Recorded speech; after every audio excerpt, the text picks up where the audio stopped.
Okay, good morning everyone. So ngayong araw ay pag-uusapan natin ang isa na namang kabiasnan na nagmula sa Asya. Partikular, ito ay nagmula sa anong bansa? Okay, sa bansa na kung saan mayroong diverse culture, napakaraming religion, okay, ang bansang India. Okay? So ang India ay matatagpuan sa timog bahagi ng Asya or South Asia. Nung unang panahon 'pag sinabi nating India, may mga bansa na kasama siya 'no, kasama niya ang Pakistan at Bangladesh nung unang panahon. We refer to it as one India, okay? But now, the India is divided into other countries such as Pakistan and Bangladesh and India, no? So ayun yung pagkakahati niya ngayon. 'Pag sinabi nating India 'no, ang unang pumapasok agad sa isip natin siyempre una yung mga architectural, wonders nila gaya ng tinatawag natin na Taj Mahal, 'di ba? Isa yan sa pinakasikat na arkitektura na ginawa sa India, no? Pinatayo yan ni Shah Jahan para sa kanyang asawang na namatay na si Mumtaz Mahal. Okay? So yan po ay isang malaking libingan. Okay, itong Taj Mahal. Ano pa? No, pag sinabi nating India, no, ngayon sikat na sikat yung sinasabi nating Mekus, Mekus mo na yan, insan. Di ba? Si Mr. Nobody Duty, nagpasikat nung term na yun na mekus-mekus or mix-mix no, ng iba't ibang mga Indian food. No? So, nakita ninyo sa India na very unique ang kanilang way ng pagluluto no? Na kung saan kakaiba sa ating mga nakasanayan. Okay? So, nakita natin as different tawag dito, way of cooking, no? Medyo madumi yung pagkakaluto nila, pero sa kultura kasi nila, yun ang kanilang nakasanayan. Okay? Dahil, syempre, ang India, no, hindi naman lahat ng tao mayayaman dyan. Okay? At sobrang dami naman nilang populasyon. Alam nyo ba ang India ang pinakamadaming populasyon na sa buong mundo? Dinaig niya pa ang China. Okay? Dinaig niya pa ang China. Mahigit nasa 1.4 billion na yata ang population nitong India. So, gano'n na kadami ang tao sa India. So, pag sinabi natin India, hindi lang yan yung mga maduduming mga niluluto na yung naisip natin. Alam niyo ba sa India, nandyan din yung mga magagandang lahi, no? Pag sinabi natin India, ayan, no? Indians, na ganyan yung tsura nila. Kita ninyo, talagang pang Bollywood, okay, yung itsura, no? Dahil mga ganda, maraming pogi dyan sa Indian. Ayun yung kanilang mga facial structures. Okay, alam niyo ba may dalawang uri ng tao sa India? Yung tinatawag nating Aryan and Dravidians. Okay? Pag Aryan, sila po yung mga mapuputing Indians na nakatira sa hilagang bahagi ng India. Pag sinabi naman nating Dravidian, sila po yung may itim na mga Indians na nakatira sa timog na bahagi ng India. So, makikita ninyo, pag may nakita kayong mga Indians, huwag yung tatawagin Bombay. Okay? Very, tawag dito, negative sa kanila yung term na Bombay. Kasi alam niyo yung Bombay, lugar yun sa kanila. Bombay, no? So, huwag niyo silang tatawagin na Bombay because refer to them as Indians.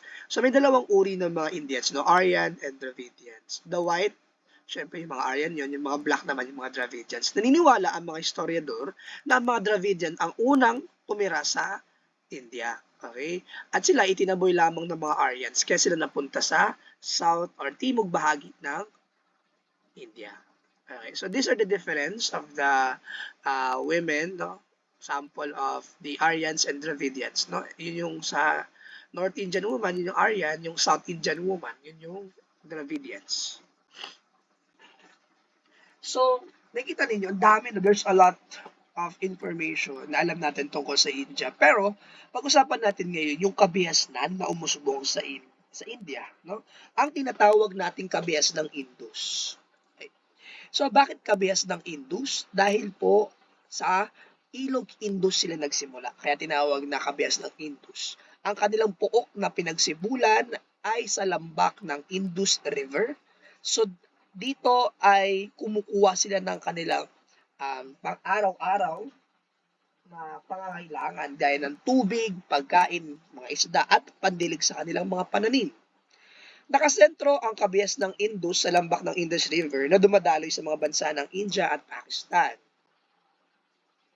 Dito umunlad ang dalawang lungsod na Mohenjo-daro at Harappa.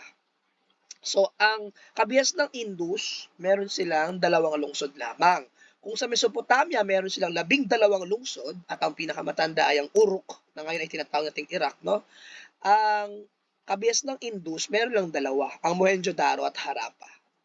Ang Mohenjo-daro, ito ay matatagpuan sa katimugang bahagi ng daluyan ng Indus River. So kung makikita ninyo, no, ang Mohenjo-daro ay nag-thrive sa southern part ng Indus River. Bakit mahalaga ang ilog sa kanila? Di ba guys, sa Mesopotamia, ang Tigris at Euphrates ang nagbigay buhay sa rehiyon. Kung hindi dahil sa ilog ng Tigris at Euphrates, walang magiging makapananim sa rehiyon. Ganon din sa kabias ng Indus.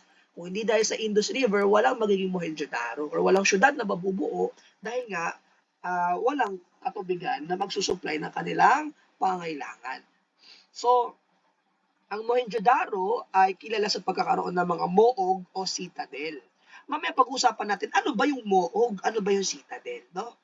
Sunod naman na syudad sa kabias ng Indus ay ang Harappa. Ang Harappa, ito ay matatagpuan sa kasalukuyang Punjab na bahagi ng bansang Pakistan. Meron siyang 350 milyang layo mula sa Mohenjo-daro. So makita niyo ang Harappa, no, very sophisticated yung pagkaagawa ng kanilang syudad. Talagang merong mga street o kalsada na naghihiwalay sa bawat kabahayan na naitayo. Nakakabilib kasi ito ay halos 4,000 taon na nakalipas pero 4,000 years ago pala marunong na silang mag-ayos ng kanilang pamayanan. Noon hindi lang sila basta-basta nagtayo ng bahay, bagkus meron silang maayos na division. Parang sa mga village ngayon, ay mga subdivision na maayos ang pagkakalatag na hindi sila mukhang squatter tignan. Okay? So pag-usapan natin ang elemento na bumubuo sa kabias ng Indus. Una ang kanilang pamahalaan. Ang pamahalaan ng kabias ng Indus ay pinamumunuan ng tinatawag natin na paring hari. Okay? Hindi pa napapatunayan ang uri ng pamamahala, pero may haka-haka na paring hari ang namumuno mula sa eskulturang nahukay noong 1927. Sa India, or sa kabias ng Indus, no, hindi pa natin nababasa ang kanilang kasaysayan kasi nga ang sistema ng pagsulat nila ay pictogram. Mamaya pag-usapan natin yung pictogram. No? Kaya tawag dito, hindi pa ito mabasa-basa. So dahil doon, meron lang tayong mga assumption na baka paring hari yung kanilang pinuno kasi meron na tagpuan na sculpture. Nakikita nyo sa image dyan, no? Yun yung patunay na baka yan yung haring pari or leader nila. Dahil sa hindi maunawaan ng paraan ng pagsulat ng mga Dravidians o yung mga Indians na may itim na unang nanirahan sa kabias ng Indus, hindi alam kung ano ang pangalan ng kanilang mga naging pinuno. So, kagaya ng Mesopotamia, ang kanilang pinuno ay tinatawag din nating mga patesi or haring pari or paring hari. Tungkulin ng isang patesi na gumawa at magpatupad ng batas, nanguna sa seremonyang panrelihiyon ng pinamumunuan ng lungsod, pinuno ng estadong lungsod na pininiwalaan ng kapangyarihan ay mula sa Diyos. Naniniwala ang mga taga-Harappa at Mohenjo-daro na ang pinuno nila ay binigyang basbas ng langit upang pamunuan ang kanyang mga nasasakupan, no? Yung mga divine origin na tinatawag. Sa lipunan ng Harappa at Mohenjo-daro, may dalawang uri ng tao. Yung mga paring hari at mga opisyal na nakatira sa loob ng moog or citadel at mga magsaka at mga ngalakal at artisan nakatira sa mga kabahayan. Nakikita nyo, wala pang alipin dito. No? Next, lungsod. Sistematiko ang ginawang plano sa mga lungsod. Ang mga daan at kalsada ay tuwid na lumalanda sa 4 na direksyon ng lungsod. Mayroon itong citadel o malaking gusali na napaliligiran ng mataas na pader. Dito matatagpuan ng isang templo, pampublikong palikuran at granary o imbakan ng butil ng tali.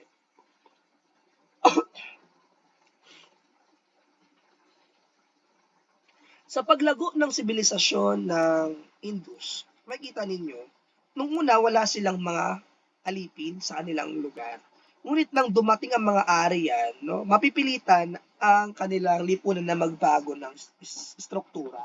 Okay? Pagdating ng mga Aryans, itataboy ang mga Dravidians papunta sa timog ng India. Ang mga hindi umalis sa hilagang India ay magiging alipin ng mga Aryans. So yung mga Dravidians, magiging alipin sila ng mga Aryans. So, kadalasan ng mga nakatira sa lungsod ay mga mayayaman. Ito yung mga opisyales. Ito yung paring hari. At napakaganda ng pagkaagawa nilang mga lungsod nila kasi mayroong mga daanan, kalsada. Actually, may mga poste pa nga daw dyan na pwedeng lagyan ng mga tawag dito, mga pailaw nila. Meron itong Citadel. Ano yung Citadel na kanina pang sinabi ni Sir? Kung makikita ninyo sa kanilang larawan, no, itong bahagi ng kanilang lungsod, yung mga nakatayong pader dyan, di ba may nakita kayong pader? Yan ang Moog or Citadel. Yan ay fortress. Ibig sabihin yan ay ginawa upang hindi mapasok ng kung sino man ang kanilang lungsod. Kaya may mga moog or fortress. Kadalasan ng mga nakatira kasi sa loob ng mga moog at fortress or citadel ay mga opisyales. Mayroon itong citadel o malaking gusali na napaliligiran ng mga mataas na pader. Sa pinakagitna ng lungsod, nandiyan ang templo. Ito ang kanilang pook, sambahan. Dito nila sinasamba ang kanilang mga Diyos na pinaniniwalaan nila. Meron din silang mga pampublikong palikuran, no? So, ayan yung example ng citadel at example ng templo nila. Kung ang Sumerians ay may mga ziggurat o ito yung sinasambahan nila na templo, ang mga Harappa at Mohenjo-daro naman, meron silang templo na, ayan, dyan sila nagsasamba. Meron din silang malaking pampublikong pampalikuran kung saan kung saan nagkakaroon ng paglilinis ng katawan ang mga taga-Harappa at Mohenjo-daro.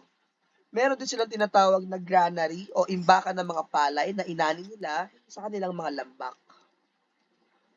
Ang tirahan sa Harappa at Mohenjo-daro ay nakakabilib dahil ang kanilang mga tirahan ay binubuo ng kwarto, kusina at palikuran.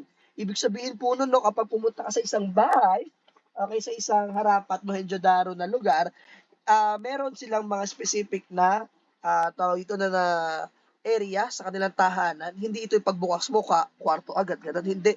Sa kanilang bahay, no, meron silang mga kusina, meron silang banyo, no, na may imbakan ng tubig. At gumagawa rin sila ng mga kanal na daanan ng maruming tubig palabas ng lungsod at para magsilbing irigasyon sa mga pananim at sakahan.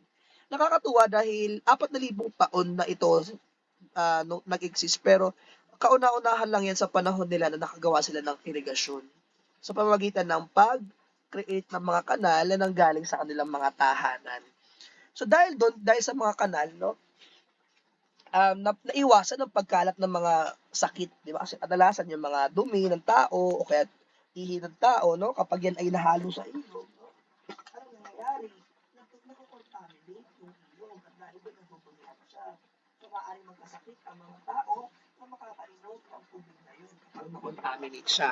Pero dito sa Harappa at Mohenjo-daro hindi nangyayari yun kasi nga meron silang drainage system na tinatawag. Sa bawat tahanan, may mga kanal na bumabagtas patungo sa mga kalsada, pababa ng kanilang mga sakahan. Ang ekonomiya. Ang uri ng hanap buhay ng mga taga-Harappa at Mohenjo-daro ay pagtatanim at pag-aalaga ng hayop. Dahil nga sila ay nagmula sa Neolitikong pamayanan, ibig sabihin nito, no, sila ay mga magsasaka. So nadala nila yon hanggang sa makapag-create na sila ng kanilang sibilisasyon, no? Pagsasaka pa rin ang uri ng kanilang hanap buhay. Nagtatanim sila ng mga bulak upang gawing damit, no? Itong mga bulak na ito. Mayroon din silang sistema ng pamantayan para sa timbang ng mga butil at ginto.